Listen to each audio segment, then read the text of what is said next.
Bienvenidos una vez más al taller. Les habla Juan Luis Rendón y con Ernesto García tendremos el gusto de seguir conversando acerca de la escuela, de la pedagogía y de sus retos. Empezamos hoy una nueva decena de programas. Este es el programa número 51 y quiero empezar por celebrar los resultados que tuvimos con el programa número 50. Por primera vez alcanzamos con uno de nuestros episodios 400 reproducciones, lo cual me tiene pues muy contento porque, bueno, en realidad en este momento todavía estamos como rondando las 390 y tantas, pero yo espero pues que en el momento que estemos liberando para todos ustedes este capítulo ya hayamos llegado a las 400. Pero como digo, pues es un resultado que me tiene muy contento porque creo que el programa 50 fue un programa bastante estimulante para todos nuestros oyentes en tanto que afines a esta discusión, y que yo creo que fue un programa que entre otras cosas sirvió para dejar sobre la mesa, para repartir nuevas preguntas que espero que podamos ir conversando, ¿cierto? Como lo hemos hecho hasta ahora, no, no intentando montar una cátedra, digamos, ni nada por el estilo, pero que sí nos permite dejar sobre la mesa y delimitar nuevas preguntas que nos puedan interesar en este espacio. Pero quiero aprovechar el corte de esta nueva decena de programas para recordar algunas, ¿cómo se dirá? Pues como algunos premisas no, como algo, parte como los ritmos o de el mundo en el que nace este podcast. Y es que pues ya vamos también en 300 y poquitos más suscriptores que probablemente no conozcan al Instituto Superior de Pedagogía, y entonces quiero volverles a contar muy por encima esto de qué se trata y hacerles pues algunas invitaciones. Entonces el Instituto Superior de Pedagogía es una iniciativa que nace hace ya prácticamente 3 años, alrededor del interés de varios maestros por sistematizar una experiencia crítica de la pedagogía y abrir esa experiencia y esa reflexión en primer lugar al Valle de Aburrá, a todos los que estén interesados, de manera que podamos tener un diálogo profesional responsable sobre todos los temas que nos convocan. Digamos que este espacio del Instituto Superior de Pedagogía es además un proyecto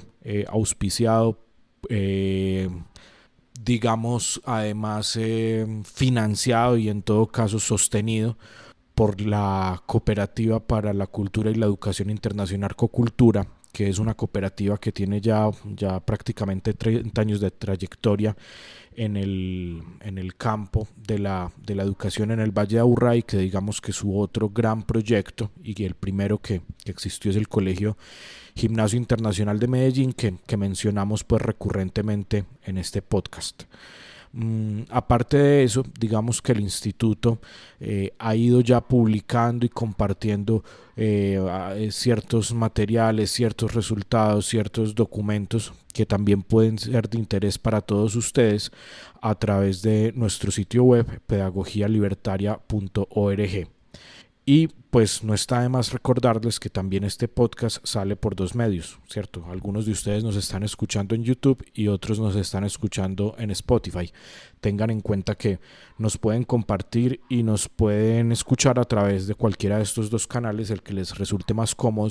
En todo caso, pues para nosotros siempre su like, su suscripción o hacerse seguidores en el caso de Spotify es un espaldarazo, porque nos permite, digamos que ese like o esa suscripción es la única, además pues de las veces que ustedes nos compartan, es la única publicidad que tenemos. Nosotros no estamos pautando en ningún medio, ni pautando en ninguna de las redes, ni nada, sino que este es como la forma que tenemos de llegar a nuevos oyentes a través de su like y de su suscripción. Entonces agradecerles a todos, a los 300 y poquitos, 303, 304 que ya están aquí, que semana tras semana nos escuchan. Y quiero en especial hacer o presentar un agradecimiento para Alejandra Ceballos, que en los últimos 2 programas nos ha dejado 2 comentarios, por un lado muy halagadores, pero por otro lado llenos de preguntas y que renuevan pues personalmente las ganas de seguir sosteniendo estas conversaciones con Ernesto. Entonces, terminando estas cuñas, Ernesto, ¿cómo estás? ¿Qué balance tienes de esta decena que cerramos la semana pasada? Bueno, no, pues en primer lugar, muchas gracias a toda la audiencia y a ti, Juan, en cuanto que esta es tu obra, no tanto la mía, es tu obra porque el formato y las preguntas que son las que eh, dinamizan el espacio son obra tuya. Eh, y en segundo lugar, que me preguntas qué tengo para ver para adelante después de esta última decena.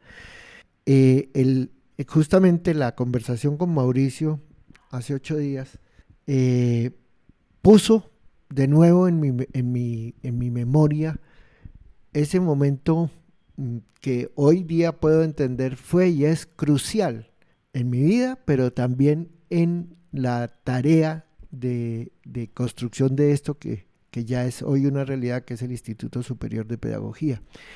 ¿Y por qué? Porque si ustedes recordarán, y tú lo recuerdas muy concretamente, en medio del debate surgió, me vino ahí sí, la palabra recordar es volver a poner en el corazón algo que está guardado en el preconsciente.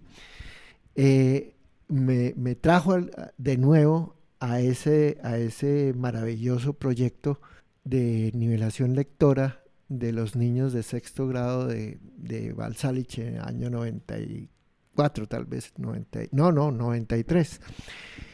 ¿Y por qué celebro que me haya vuelto a traer a la memoria? Porque me tuve que devolver, estuve buscando lo que puedo todavía retener de ese experimento y de esa experiencia tan importante. Y realmente los archivos formales de los datos y toda la investigación propiamente tal, no tengo registros, porque en ese entonces yo usaba unos computadores que eran DOS 2 y no eran Microsoft. Entonces, esos discos los guardé, eran discos todavía flexibles y todo. Seguramente por ahí los tendré en alguna parte, pero son directamente ilegibles.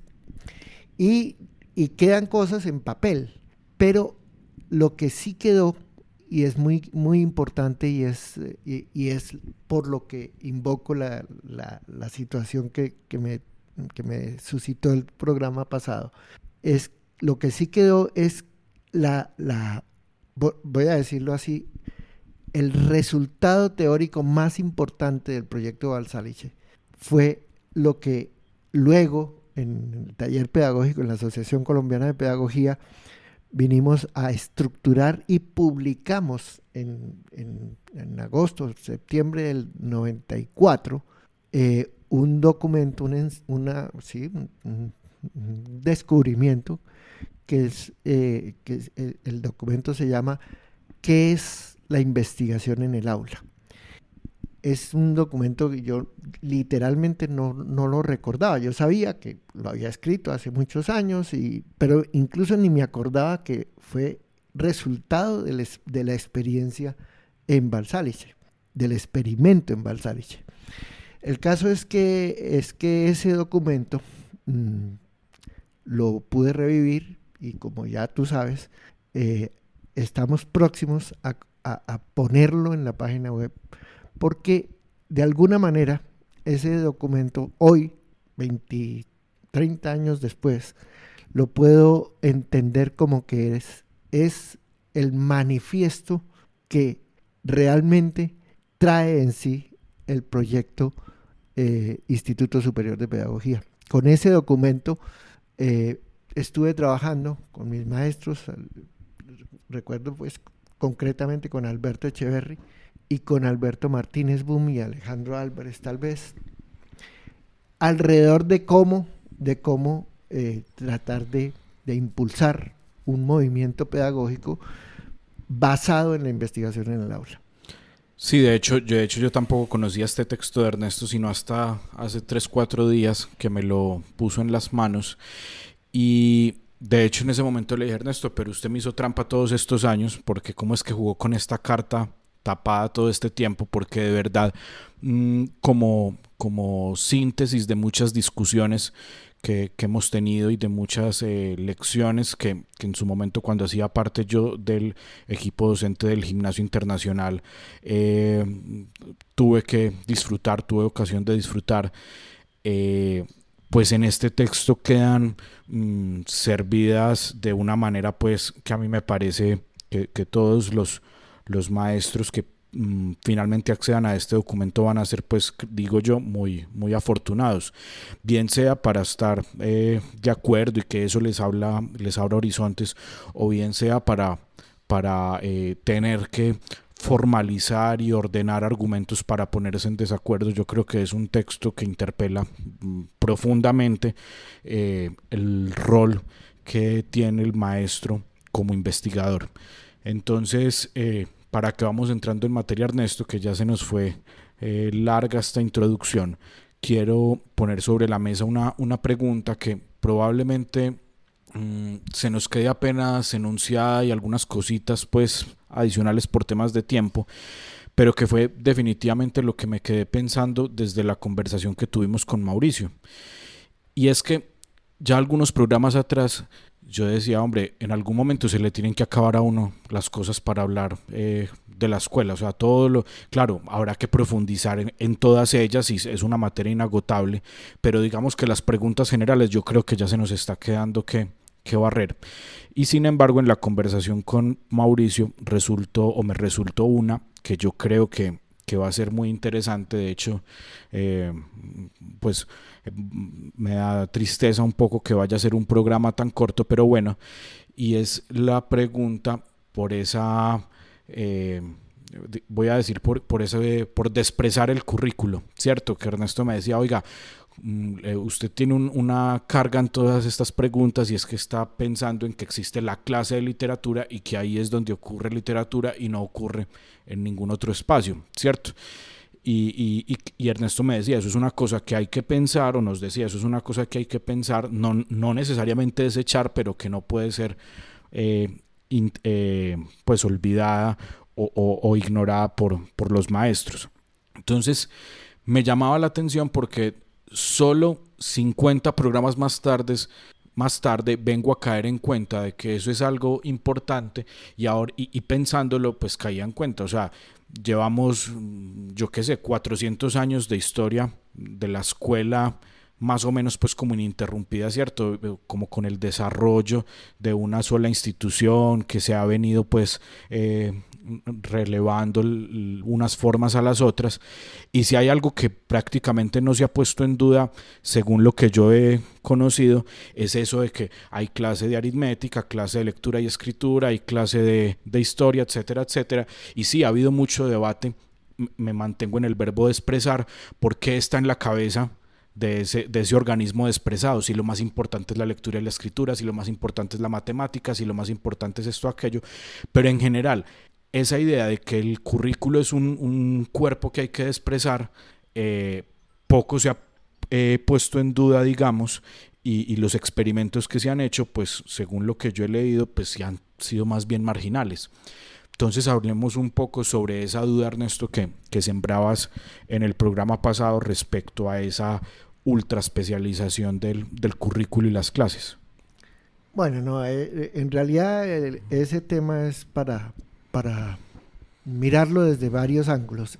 Ahorita voy a poner sobre esta mesa un dato que todos tenemos que a todos nos conviene poner en el centro de nuestra atención. Eso que estás llamando de expresamiento, eso proviene desde las primeras estructuras intencionales de enseñanza. Cuidado que no de educación, de enseñanza. En Roma. En Grecia, hasta donde yo puedo tener registro concreto, me parece que no existe algo como eso. Pero yo sí recuerdo, Ernesto, que Aristóteles en la política decía algo así como que hacen bien los que primero se dedican a entrenar el cuerpo y después aprenden en cambio la retórica y otras cosas. Que es pensando en la educación griega, que era una educación sumamente estructurada, pero que era una función de la política, literalmente. Bueno, pero concretamente como proyecto racional para estructurar el oficio de la enseñanza, eso está en Roma. Claro, los sofistas, concretamente Gorgias y Protágoras, ya estructuran de manera racional lo que debe ser enseñado y hasta cierto punto el camino por donde debe ser enseñado. Ellos, en Grecia, los sofistas son los que inventan la retórica. La retórica como ejercicio de enseñanza, porque obviamente Aristóteles, bueno, es posterior a los sofistas, pero Aristóteles desarrolla, instituye la retórica como disciplina racional. Pero la enseñanza como retórica es de los sofistas. Pero en Roma sí aparece propiamente una reglamentación a cargo del Estado, que es Quintiliano, que establece lo que se llamaba el trivium al principio, y luego se le agregó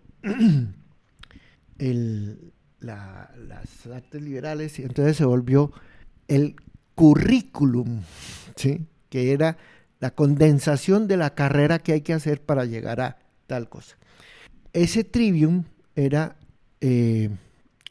retórica, matemática y moral, o ética, pues moral, ¿cierto? Después se le agrega, ¿pero por qué después? Porque después se agrega propiamente la ciencia.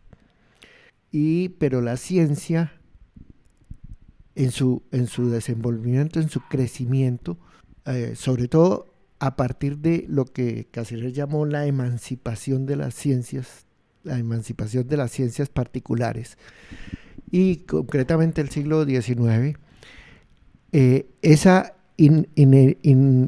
¿cómo se dice? Imprescindible y imparable, obligatoria tendencia de las ciencias, todas las ciencias, tanto las que se han venido llamando naturales como las que se han venido llamando ciencias sociales o humanas, las ciencias en su camino de emancipación de la mamá filosofía,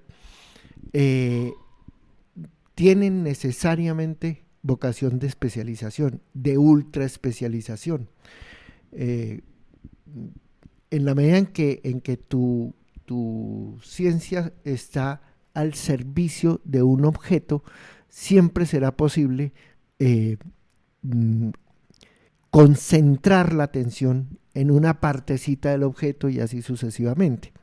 Entonces, eso es un asunto inherente, no ni a los científicos ni a la ciencia, sino al pensamiento, y a la conciencia, a la ciencia en tanto que patrimonio de la humanidad. En la medida en que tú fijas tu atención en cualquier objeto, vas a encontrar que está compuesto y que para llegar al corazón vas a seguir una ruta que te va a especializar. Un comportamiento como fractal. Sí, literalmente. Pero eso es una estructura mental, eso no es una conquista, eso está así, el cerebro es así. Así funciona nuestro organismo. Ahora bien, ya en principios del siglo XX, Ortega y Gasset particularmente, pero muchos otros en ese mismo entorno, siempre peleó con la ultraespecialización, porque en la medida en que, concretamente, hablando de las humanidades, pero de cualquiera otro, en la medida en que tú ya no sabes nada del hombre, sino de los patrones de configuración de las relaciones interhumanas en condiciones laborales. Ya no sabes ni qué es el hombre, ni qué son las interacciones, etcétera, etcétera. Entonces, bien, en el dominio de la didáctica, no de la pedagogía, en el dominio de la didáctica,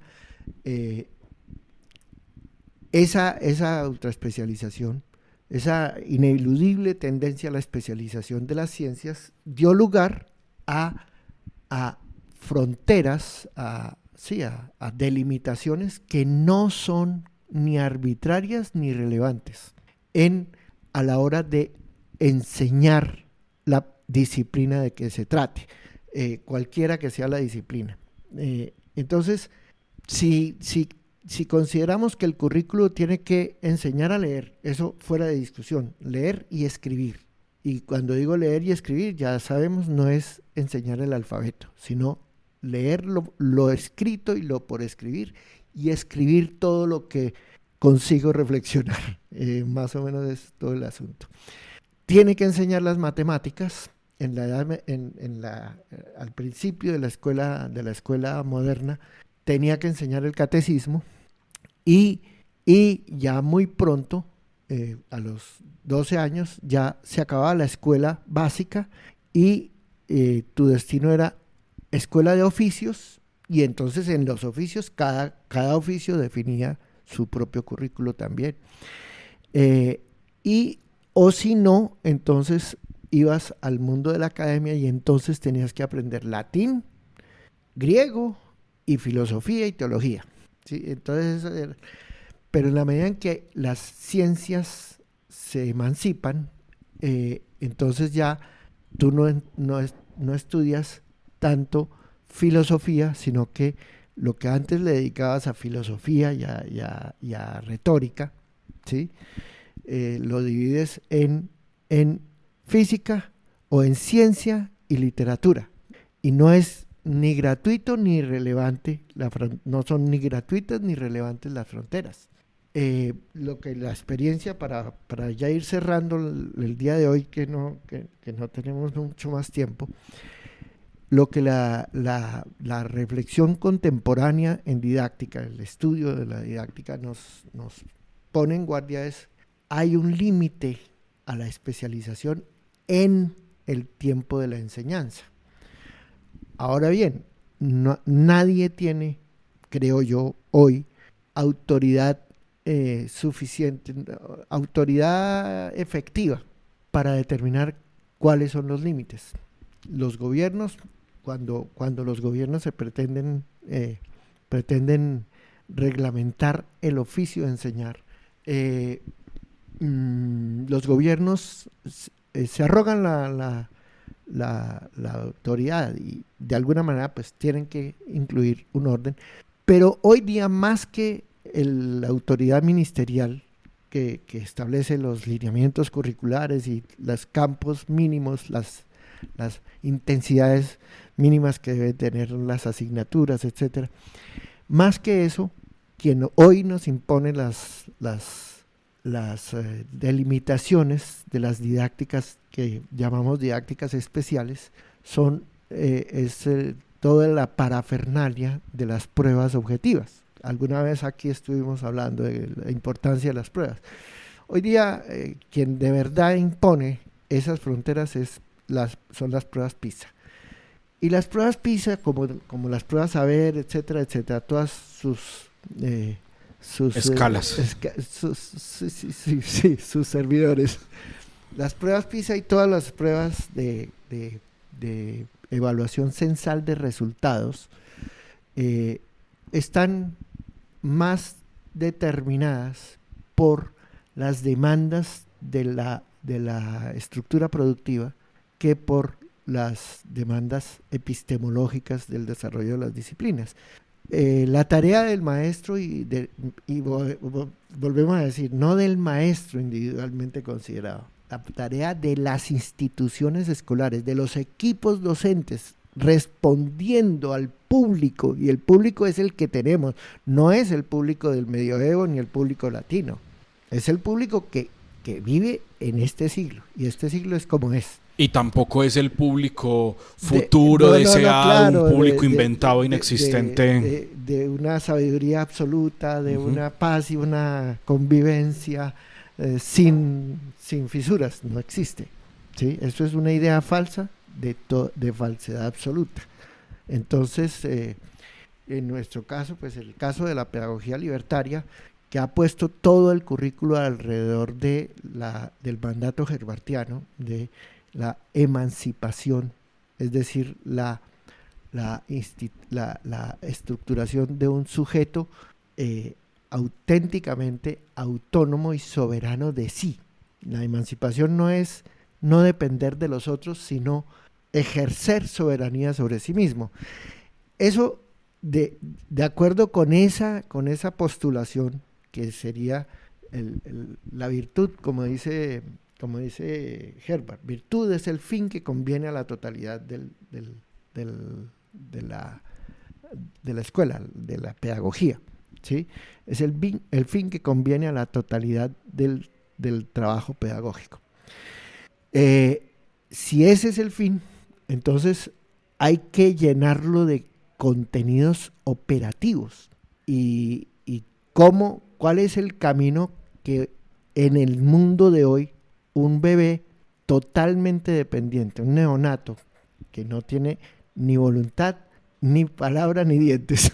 Hay un camino que está delimitado por la cultura, por lo cual a los 17 o 18 años usted defina qué es lo que a esos 17 o 18 años corresponde que tenga en su corazón y en su cabeza, las dos cosas. Es más, en su corazón, en sus manos y en su cabeza. Manos la destreza. Entonces, de eso se trata. Yo creo que no hay que abolir, ni mucho menos, las delimitaciones que corresponden. Voy a dar una idea, pues un datico. Los niños los niños de este siglo, entre los 6 y los 9 años, 8 años, tienen como tarea desarrollar lo que, voy a ponerlo en palabras bastante mecanicistas. Los niños tienen un encéfalo que todavía no tiene una disciplina observacional. O sea, están a los 6 años, todavía sus ojos, digámoslo así, se dejan descrestar por lo extraño, por lo nuevo y por lo ruidoso. A los 9 años ya no pueden estar dejándose descrestar por eso, sino que a los 9 años ya tienen una estructura que es nueva, que es biogenética. Voy a usar el término, y yo sé que el 99% de los oyentes, de los contertulios, van a quedar como tocados. Es una emergencia autopoética. Los niños en condición de crecimiento bajo régimen escolar sacan de adentro suyo, yo no les doy, sino que sacan de adentro suyo una estructuración, una capacidad de preguntar lógicamente acerca de los fenómenos interesantes del mundo, no acerca de lo extraño, lo novedoso y sobre todo no acerca de lo ruidoso. Entonces, ese paso es cuando los niños terminan tercero, en cuarto ya tienen que tener una estructura que luego vamos a llamar de pensamiento hipotético deductivo, y eso es una revolución mental, ¿sí? Pero no es que yo les doy el pensamiento hipotético deductivo. Ese proviene de adentro, de la experiencia que la escuela estructuradamente les ofrece. Bueno, Ernesto, pero entonces nos decía usted que Las fronteras que hoy en día existen están sobre todo, digamos, derivadas del diseño y la forma como se estructura las pruebas PISA y todos sus tributarios, pues, ¿cierto? Sin embargo, yo quiero que hagamos en esta ocasión un experimento y es pensemos en darle, por los temas de tiempo y todo, darle una segunda parte a este programa, pero quiero dejar desde ya la pregunta que quiero pues como usar para encauzar el debate la próxima semana, y es que yo pensaba pues mientras que usted conversaba en un ejemplo que pareciera ser una mera nomenclatura, ¿cierto? Pensemos en un currículo y en una distribución horaria de un currículo más o menos estándar en el que los muchachos van a tener, hoy en día diríamos, 6 horas de matemáticas, ¿cierto? ¿Qué diferencias y qué tendría que ponderar el equipo docente a la hora de pensar que no sean 6 horas de matemáticas, sino, por ejemplo, 2 horas de aritmética, 2 horas de álgebra y 2 horas de geometría, en vez de llamar a eso matemática, por ejemplo, ¿cierto? O sea, ¿qué pensar, qué considerar si vamos a decir, a poner en duda solo por tener el debate, ¿cierto? Solo por tenerlo como ejercicio de investigación en el aula? Venga, no vamos a dar por hecho la estructura que me propone, por ejemplo, las pruebas censales de resultados de la enseñanza, sino que vamos a pensar cómo más se puede estructurar esta vaina, y entonces, por ejemplo, ocurre esta idea: en vez de tener 6 horas de matemáticas, vamos a tener 2, 2, 2.